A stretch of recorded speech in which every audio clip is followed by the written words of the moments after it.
नमस्कार, आप देख रहे हैं N24 न्यूज गुजरात। सूरत रेलवे लूट के मामले में अंतरिम जमानत पर साल 2019 से फरार आरोपी को महाराष्ट्र मुंबई की धारावी झोपड़पट्टी से गिरफ्तार करती सूरत शहर क्राइम ब्रांच पुलिस उपायुक्त श्री क्राइम सूरत शहर द्वारा सूरत शहर सीमा विस्तार में अपराध कर लंबे समय से फरार तथा पेरोल फरलो जंप करने वाले आरोपियों को पकड़ने हेतु विशेष ड्राइव का आयोजन किया गया था, जिसके अनुसंधान में क्राइम ब्रांच सूरत शहर के पुलिस कर्मचारियों को वरिष्ठ अधिकारियों द्वारा आवश्यक निर्देश एवं मार्गदर्शन दिया गया था। इसी क्रम में क्राइम ब्रांच की विभिन्न टीमों द्वारा वरिष्ठ अधिकारियों के मार्गदर्शन में कार्रवाई की जा रही थी। इसी दौरान फरार आरोपियों की स्क्वाड को प्राप्त सूचना के आधार पर महाराष्ट्र राज्य के मुंबई स्थित धारावी झोपड़पट्टी से अंतरिम जमानत पर फरार आरोपी इस्माइल बेंगलोरी बराइमाम शेख उम्र 59 साल को सूरत लाजपुर मध्यस्थ जेल के सुपुर्द करने की कार्रवाई की जा रही है।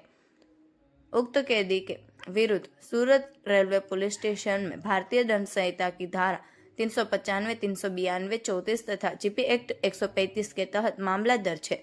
मामले की हकीकत यह है कि उक्त कैदी एवं उसके साथी शेराफत अली, मोहम्मद अली, सैयद खलील उर्फ नीलकंठ, इकबाल तथा दिलावर ने मिलकर दिनांक 5/3/2017 को सुबह लगभग 5 बजे मुंबई अहमदाबाद पैसेंजर ट्रेन के जनरल कोच में बेस्तान के पास पहुंचने पर शिकायतकर्ता एवं अन्य यात्री यात्रा कर रहे थे, तभी कोच में चढ़कर चाकू दिखाकर तथा एक दूसरे की मदद से यात्रियों को धमकाकर लगभग 30,300 के सामान की लूट की थी।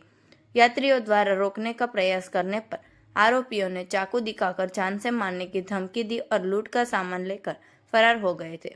उक्त मामले में आरोपी ने अपने पुत्र के अल्सर के ऑपरेशन हेतु दिनांक 28/12/2018 से 5 दिनों की अंतरिम छुट्टी पर जेल से बाहर आया था। इसके बाद उसके दिनांक 5/1/2019 को जेल में उपस्थित होना था, लेकिन वह समय पर जेल में उपस्थित नहीं हुआ और फरार हो गया था। आरोपी को पकड़ने के लिए जेल अधीक्षक लाजपुर मध्यस्थ जेल सूरत द्वारा सूचना दी गई थी। आरोपी मुंबई की धारावी झोपड़पट्टी में रहता था, जो एशिया की सबसे बड़ी झोपड़पट्टी माना है। वहां अनेक गलियां हैं तथा भारत के लगभग सभी समुदायों के लोग वहां निवास करते हैं। वहां किसी भी अपराधी के बारे में पूछताछ करने पर लोग कई जानकारी नहीं देते, जिसके कारण वहां से आरोपी को पकड़ना अत्यंत कठिन था।